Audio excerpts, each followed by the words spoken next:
how to solve equations by taking square roots. Our goal when we're going to do this before we take the square roots is to get the squared part alone. And in this case, the squared part is this part right here. That's the part being squared. So we want to get that part alone. Up until that point, we can just treat it like a linear equation. So if I've got 5 times x plus 2 squared minus 45 equals 0. I want to first get rid of that part that does not have the radical with it.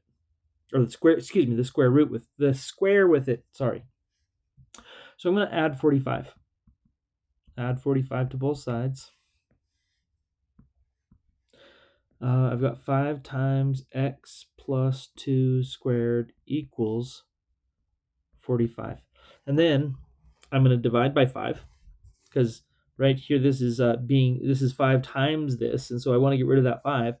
Multiplying by 5, the opposite would be to divide both sides by 5.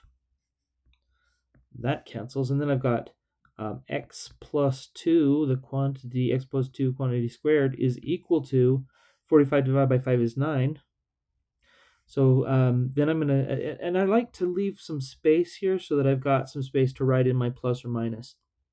So I'm going to take my square root here, and I'm going to take my square root here, and again, add my plus or minus there. So then what I've got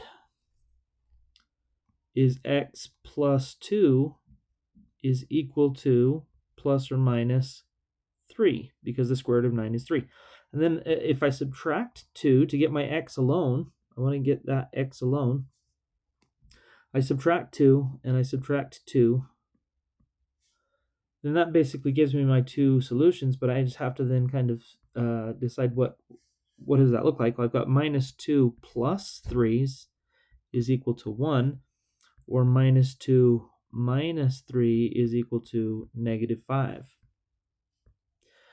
And so the solutions, 1 and negative 5, are the solutions to my equation. Now, if I wanted to be sure that those actually work, I can take them back here and plug in. I could put in 1 there for x, and I can just kind of see, like, if I've got, let's see, 1 plus 2 would be 3. 3 squared is 9. 9 times 5 is 45. Minus 45, 0. Yeah. Or if I put in negative 5. I've got negative 5 plus 2, that's negative 3 squared, also 9 times 5, 45, minus 45, 0. So you can always kind of do that check, and it can be kind of quick and informal like that, or you can actually just write it out and put what's my check for x equals negative 5, and then just plug it in. 5 times negative 5 plus 2 squared minus 45.